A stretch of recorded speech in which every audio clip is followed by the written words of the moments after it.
بھابھی آپ جائیں، جا کر اپنا کام کریں، میں اپنے مہمانوں کے پاس ہی بیٹھوں گی۔ اس نے بڑی چالاکی سے مجھے کمرے سے باہر جانے کا کہا تھا۔ میرا دل ذرا بھی نہیں چاہتا تھا کہ میں کمرے سے باہر جاؤں۔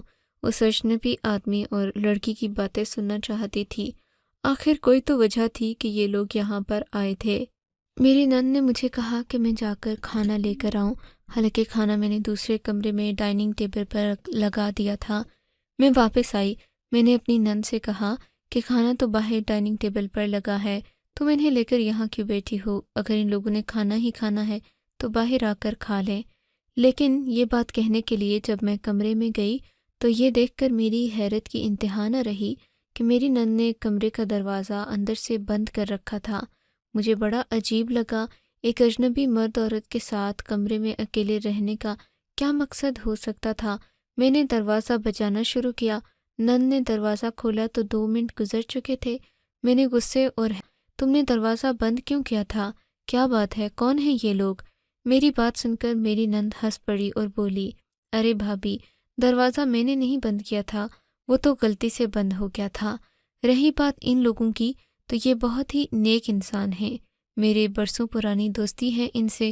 ان کی بیٹی میری سہیلی تھی، ہم لوگ اسکول میں ساتھ پڑھتے تھے۔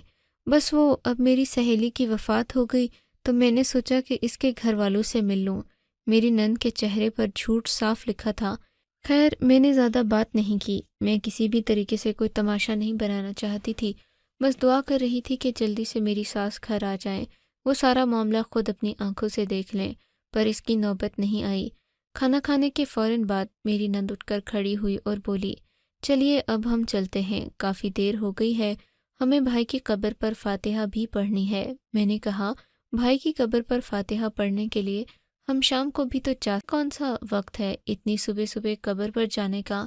یہ سن کر میری نند نے مجھے عجیب سی نظروں سے دیکھا اور بولی، بھابھی میں آپ کے فاتحہ پڑھنے کا نہیں کہہ رہی، ان لوگوں نے بھائی کی قبر پر دعا کرنی ہے، میں انہیں خصوصی طور پر لائی ہوں تاکہ یہ بھائی کی قبر پر دعا بھی کریں اور ان کو برکت بھی ہو۔ میں نے کہا، ٹھیک ہے تم ان کے ساتھ چلی جاؤ۔ بولی کہ میں اکیلی تو نہیں جا سکتی، آپ میرے ساتھ آئیں گی، ویسے بھی آپ روزانہ ہی فاتحہ پڑھتی ہیں، آپ کو چاہیے کہ آپ خود بھائی کی قبر پر میرے ساتھ چلیں۔ ہم لوگ علامہ صاحب کے ساتھ وہاں پر فاتحہ پڑھنے کے لیے جائیں گے، آپ کو چاہیے کہ آپ بھی وہاں پر ہمارے ساتھ موجود ہوں۔ غیر لوگ آپ کے شوہر کی قبر پر فاتحہ پڑھنے جائیں گے اور آپ کیا گھر میں بیٹھی رہیں گی؟ نند کی باتیں سن کر میں حیران ہو گئی تھی۔ فاتحہ تو میں پہلے بھی پڑھنے جاتی تھی، اس میں کوئی خاص بات نہیں تھی کہ مجھے کسی کی مدد کی ضرورت پڑتی، پر اپنی نند کے اصرار کرنے پر میں بھی ان لوگوں کے ساتھ چلی گئی۔ وہ لڑکی جس نے بھڑکیلے کپڑے پہنے ہوئے تھے وہ بار بار مجھے عجیب نظروں سے دیکھ رہی تھی، جبکہ وہ بوڑھا جس نے داڑھی رکھی تھی وہ بس نظریں جھکا کر چل رہا تھا، جبکہ میری نند اسے غور سے دیکھ رہی تھی۔ ہم اسی عجیب سی کشمکش میں قبرستان پہنچ گئے تھے۔ یہ تقریباً ظہر کا وقت تھا جب یہاں پر فاتحہ شروع ہوئی تو اس آدمی نے مجھ سے کہا کہ آپ ذرا قبر کے قریب کھڑی ہو جائیں۔ اس نے مجھ سے پہلی بار بات کی تھی اور مجھے اس کی بات ماننا ہی پڑی۔ میں جا کر اپنے شوہر کی قبر کے بالکل قریب کھڑی ہو گئی۔ پھر وہ آدمی میرے پاس آیا اور ایک چکر میرے گرد کاٹ کر کہنے لگا، آپ اپنے شوہر کی قبر پر آتی رہا کریں، اس طرح ان کی روح کو سکون ملے گا۔ اگر آپ نے ایسا نہیں کیا تو ہو سکتا ہے کہ ان کی روح کو تکلیف ہو، عذاب ہو، اس لیے آپ اپنے شوہر کی وفادار رہیں، اور ہاں، آپ اپنی نند کو بھی فاتحہ پڑھنے کے لیے یہاں پر لایا کریں۔ جتنے زیادہ لوگ ہوں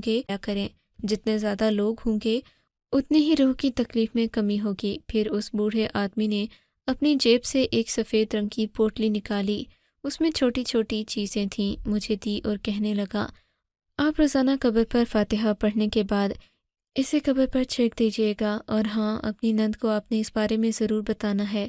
یہ بات سن کر میں بہت پریشان ہو گئی تھی۔ میں نے سوچا کہ یہ تو بہت عجیب سی بات ہے، لیکن اس پر زیادہ بات نہیں کی۔ میں گھر آ گئی تھی۔ میں نے بوڑھے کی دی ہوئی وہ سفید پوٹلی راستے میں ہی پھینک دی۔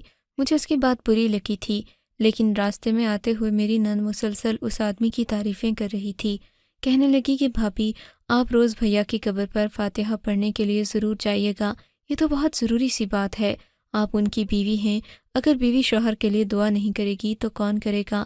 میں اس کی باتیں ہوں ہاں کر کے سنتی رہی تھی، لیکن سچ پوچھیں تو مجھے اس بات میں کوئی دلچسپی نہیں تھی۔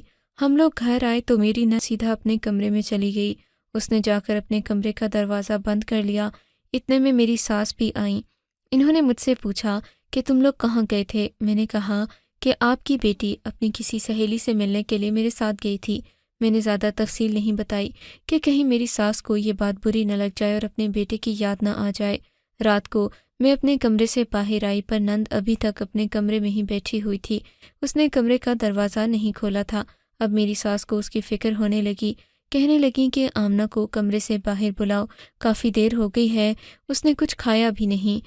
میں آمنہ کے کمرے پر گئی، دروازے پر دستک دی۔ اس نے دروازہ کھولا تو سامنے عجیب سا منظر تھا جسے دیکھ کر مجھے آمنہ پر شک تو ہوا، لیکن میں بولی نہیں۔ میں اپنی ساس کے سامنے کسی بھی قسم کا تماشا نہیں کھڑا کرنا چاہتی تھی۔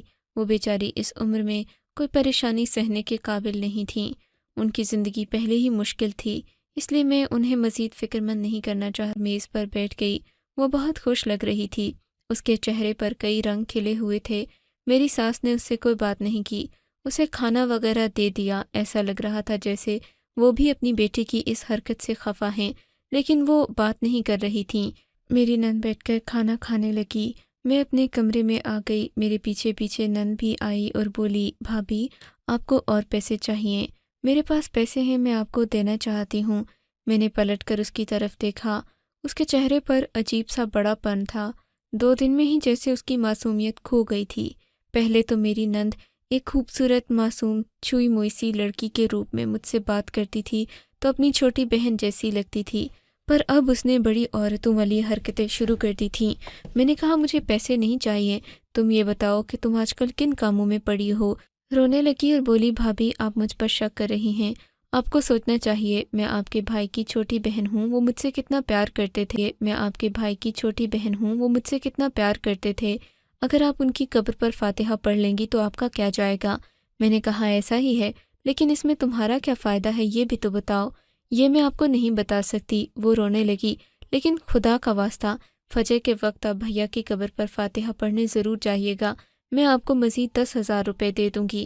وہ یہ بات کہتے ہوئے نیچے زمین پر بیٹھ گئی۔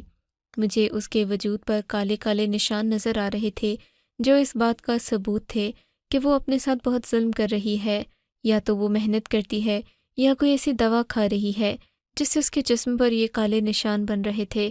چہرہ بھی کملا گیا تھا۔ 2 ہی دن میں آمنہ کی حالت تبدیل ہو چکی تھی۔ خیر میں نے اس سے مزید باتیں نہیں پوچھیں۔ وہ واپس اپنے کمرے میں چلی گئی۔ میں نے اس سے پیسے نہیں لیے۔ رات کا وقت ہوا، میں نے فجر کی نماز کے لیے اٹھنا تھا، میں جلدی سو گئی۔ صبح میری آنکھ کھلی تو طبیعت کچھ خراب سی تھی، جسم میں درد ہو رہا تھا، اس لیے میں آج اپنے شوہر کی قبر پر فاتحہ پڑھنے کے لیے نہیں جا سکتی تھی۔ اپنے کمرے میں لیٹی رہی۔ تقریباً صبح کا سورج طلوع ہوتے ہی میری نند نے کمرے کے دروازے پر دستک دی۔ وہ اندر کمرے میں آئی، مجھ سے پوچھنے لگی کہ بھابھی آپ یہاں ہیں؟ میں نے ہاں میں سر ہلا دیا۔ کیوں، مجھے اور کہاں ہونا چاہیے تھا؟ میری بات سن کر آمنہ پھیکی سی ہنسی ہنستی اور بولی، بھابھی آپ کیا بھیا کی قبر پر فاتحہ پڑھنے کے لیے نہیں گئیں؟ میں نے نفی میں سر ہلا دیا۔ نہیں، میری طبیعت خراب تھی۔ اور وہ سفید رنگ کی پوٹلی وہ کہاں چھوڑی آپ نے؟ نند نے تفتیشی انداز میں پوچھا۔ مجھے اس بڈھے نے دی تھی، وہ تو میں نے راستے میں ہی پھینک دی تھی۔ میری بات سن کر اس نے اپنا سر پکڑ لیا۔ یہ کیا کر دیا آپ نے بھابھی؟ میری ساری محنت ضائع کر دی۔ آپ کو تو میں نے پیسے بھی دیے تھے، بھائی کی قبر، اپنے ہی شوہر کی قبر پر فاتحہ پڑھنے کے 5,000 روپے دے رہی تھی میں نے، لیکن آپ نے وہ بھی قبول نہیں کیے۔ آپ چاہتی کیا ہیں؟ آپ کو نہ جانے کیا چاہیے۔ وہ یہ کہہ کر میرے کمرے سے چلی گئی۔ اس نے جا کر اپنے کمرے کا دروازہ بند کر دیا تھا۔ میری ساس بھی بہت پریشان تھیں، کہنے لگیں کہ بیٹی، میں اپنی بیٹی کی وجہ سے بہت پریشان ہوں، تم اسے سمجھاؤ کہ یہ ان حرکتوں سے باز آ جائے، میں تمہیں کچھ دکھانا چاہتی ہوں۔ یہ کہہ کر میری ساس مجھے چھت پر لے گئیں۔ میں ان کے ساتھ ہی تھی۔ چھت پر جا کر انہوں نے تار پر ٹنگے کچھ کپڑے دکھائے جنہیں دیکھ کر میری تو جان ہی نکل گئی۔ میں سوچ بھی نہیں سکتی تھی کہ میری نند خود پر اتنا بڑا ظلم کر دے گی۔ کپڑے کی آستین پر جگہ جگہ خون کے دھبے لگے ہوئے تھے اور بھی کالے کالے دھبے تھے، پر یہ کپڑے تو میرے تھے۔ میں نے دل میں سوچا، میں نے اپنی نند کو کچھ دن پہلے ہی اس کے مانگنے پر دیے تھے، لیکن وہ اب عجیب و غریب حرکتیں کرنے لگ گئی تھی۔ میری ساس میرے آگے ہاتھ جوڑ کر بولی، بیٹی اللہ کرے کہ تمہارا گھر پھر سے آباد ہو جائے، پر تم تو بیوہ ہو، تمہاری اور بات ہے، لیکن میری بیٹی تو کنواری ہے، اگر اس پر ہونے کا الزام لگ گیا یا کوئی اور بات ہو گئی، کوئی اونچ نیچ ہو گئی تو میں کسی کو منہ دکھانے کے قابل نہیں رہوں گی۔ خدا کے لیے میری بیٹی اپنے کسی بھائی سے میری بچی کی شادی کروا دو، میں اپنی بچی کو لے کر بہت پریشان ہوں، اب تو میرا بیٹا بھی، میرا سہارا بھی میرے پاس نہیں ہے، اور تم تو جانتی ہو بیوگی کے دوران کئی لوگوں نے مجھے اپنی اصل آنکھیں دکھا دی ہیں، اب میرا کسی پر بھروسہ نہیں ہے سوائے تمہارے، تم میرے بیٹے کی بیوی ہو، تمہیں میرا احساس ہوگا۔ میں اپنی ساس کے آنسو دیکھ کر پریشان ہو گئی تھی۔ میں نے کہا کہ آپ بالکل فکر نہیں کریں، میں اپنے بھائی سے کل ہی بات کرتی ہوں، لیکن میں کیا جانتی تھی کہ اس سے پہلے اتنا بڑا حادثہ ہو جائے گا جس کے بارے میں ہم نے سوچا بھی نہیں تھا۔ رات کے تقریباً 3 بجے تھے، میں اپنے کمرے میں سو رہی تھی، میری ساس اپنے کمرے میں موجود تھیں۔ جب ہمیں کسی ہلچل کی عجیب سی آواز محسوس ہوئی، میں اٹھ کر کمرے سے باہر آئی، میری ساس بھی ننگے پاؤں اپنے کمرے کے باہر کھڑی تھی۔ میری ساس بھی ننگے پاؤں اپنے کمرے کے باہر کھڑی تھی، ہم دونوں کی نظریں ایک دوسرے سے چار ہوئیں تو ہمارا ایک ہی سوال تھا، آمنہ کہاں گئی؟ کیونکہ آمنہ کے کمرے کا دروازہ کھلا ہوا تھا، ہم نے جا کر دیکھا تو وہ وہاں پر نہیں تھی۔ میری ساس رونے لگیں، بولیں کہ پتہ نہیں کمبخت کہاں چلی گئی ہے، آخر وہ مجھ سے چاہتی کیا ہے؟ میں نے کہا کہ آپ فکر نہیں کریں، ہم جا کر اس کے کمرے میں دیکھتے ہیں، غسل خانے چھت پر بھی نظر ماریں گے، کہیں نہ کہیں موجود ہوگی، باہر تھوڑی جا سکتی ہے رات کے اس وقت۔ میں اور میری ساس نے پورا گھر ڈھونڈ لیا، واش روم، چھت، کوئی جگہ نہیں چھوڑی، مگر وہ مجھے کہیں بھی نظر نہیں آئیں۔ آمنہ گھر سے جا چکی تھی، گھر کا دروازہ کھلا ہوا تھا، ہم نے گھر کے دروازے کو بند کر دیا۔ مجھے تو بہت ڈر لگ رہا تھا، میں کبھی رات کے اس پہر گھر سے نہیں نکلی تھی، اور میری کنواری نند اچانک گھر سے باہر چلی گئی۔ اس کے کمرے میں عجیب عجیب چیزیں پڑی ہوئی تھیں جن سے بدبو آ رہی تھی۔ میں اپنی نند کو کوئی بھی بات نہیں کرتی تھی کہ کہیں وہ ناراض نہ ہو جائے، لیکن آج اس نے ہمیں بہت بڑا دھوکہ دے دیا تھا، وہ گھر سے چلی گئی تھی، میں اس کے پیچھے کہاں جاتی؟ رات کے اس پہر گھر سے نکلنا ہم دونوں کے لیے خطرناک تھا، سو ہم لوگ گھر بیٹھ کر ہی اس کا انتظار کرنے لگے تھے۔ صبح کے 11-12 بجے کے قریب میں نے اپنی ساس سے کہا کہ وہ جا کر قریبی تھانے میں رپورٹ لکھوائیں، انہوں نے کہا اس طرح ہماری اپنی ہی بدنامی ہوگی۔ چنانچہ انہوں نے اپنے کسی رشتہ دار سے کہا تو ان لوگوں نے مل کر آمنہ کی تلاش شروع کر دی۔ کافی دیر گزر گئی، رات کے 8 بجے تھے جب گھر کے دروازے پر دستک ہوئی۔ دروازہ کھولا تو سامنے آمنہ کے ماموں کھڑے تھے، وہ بہت غصے میں لگ رہے تھے۔ انہوں نے گھسیٹتے ہوئے آمنہ کو اندر لایا اور صحن میں پھینک دیا۔ آمنہ کی حالت دیکھ کر میں تو حیران رہ گئی تھی، ایک ہی دن میں آمنہ اتنی ساری کیسے بدل سکتی تھی؟ اب اس نے اپنے کپڑوں کی بجائے ایک میلا کچیلا سا کرتا پہنا ہوا تھا، لگتا تھا جیسے وہ بہت دیر مزدوری کر کے آئی۔ ہی دن میں اس کی اتنی گندی حالت کس نے کر دی؟ بال مٹی میں بکھرے ہوئے تھے، لگتا تھا جیسے برسوں مزدوری کر کے اس گھر میں واپس آئی ہو۔ آمنہ کے ماموں نے مجھے کہا کہ اسے اندر لے جاؤ، نہلاؤ دھلاؤ، اور ہاں یہ بات کسی کو پتہ نہ چلے۔ میں آمنہ کو لے کر اندر آ گئی، میں نے اسے کپڑے تبدیل کرائے، نہلایا دھلایا، اب وہ صاف ستھری ہو گئی تھی، پہلے جیسی آمنہ لگ رہی تھی۔ پر ایک ہی دن میں ایسا کیا ہوا کہ اس کی حالت اتنی بگڑ گئی؟ میں نے پوچھا تو وہ پھوٹ پھوٹ کر رونے لگی، بولی کہ بھابھی مجھے معاف کر دو، میں نے بہت بڑی غلطی کر دی، میں آپ کے سامنے کبھی نظر اٹھا کر نہیں چل سکتی، میرا خطا ہی اتنی بڑی ہے، میں نے تو آپ کو بھی لوٹ کر کھانے کی کوشش کی اور اپنے بھی ماں باپ کا نام ڈبو دیا۔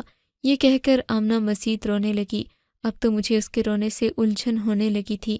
اتنی ہی دیر میں میری ساس بھی کمرے میں داخل ہو گئیں، انہوں نے آمنہ کو سامنے بیٹھے دیکھا تو اسے تھپڑ مارنے لگیں، گھونسے مار مار کر بیچاری کو بے حال کر دیا۔ بڑی مشکل سے میں نے آمنہ کو چھڑایا، تمہارے ماموں نے مجھے سب بتا دیا ہے۔ ارے کس چیز کی کمی چھوڑی تھی میں نے جو تو نے پیسے کمانے کے لیے اتنا گھٹیا طریقہ اختیار کیا؟ تجھے یہ بھی خیال نہیں آیا کہ تیری ماں 5 وقت کی نمازی ہے، حاجن ہے، تو نے پھر بھی وہی حرکت کی جس سے کہ میری دنیا اور آخرت دونوں برباد ہو سکتی تھیں۔ آمنہ تجھے کس چیز کی کمی تھی؟ کیوں تو اتنے پیسے کی پجاری ہو گئی کہ تو نے اپنی بیوہ بھابھی کو بھی نہیں بخشا؟ وہ تو اللہ بھلا کرے کہ اس کی عادت کا جو یہ نماز پڑھتی ہے تو بچی رہی، ورنہ تم اس نوسر باز بڈھے کو جو گھر لے کر آئیں، اور تم، میری ساس میری طرف غصے سے دیکھ کر بولی، وہ آدمی اس گھر میں آیا تھا اور تم نے مجھے نہیں بتایا؟ یہ بھی اس کے پاس جاتی رہی اور تم مجھ سے یہ کہتی رہی کہ یہ اپنی کسی سہیلی سے ملنے جاتی ہے۔ ارے وہ نوسر باز ہے، ایسے ہی جوان لڑکیوں کو پھانستا ہے یہ کہہ کر کہ وہ ان کو راتوں رات امیر کر دے گا، پھر ان سے عجیب و غریب عمل کرواتا ہے۔ اس عمل میں تو جان بھی جا سکتی تھی، خدا نے میری بیٹی کی جان بچائی، اللہ جانے کس کی نیکی کام آ گئی، ورنہ ہم کہیں منہ دکھانے کے قابل نہ رہتے۔ ساس کا غصہ بھی بجا تھا، میری نند کو ایسا نہیں کرنا چاہیے تھا، اور پھر قبروں، مردوں اور ایسی کسی بھی چیز کے ساتھ عمل کرنا اور اسے پیسے کمانے کا ذریعہ سمجھنا بہت بڑا گناہ ہے۔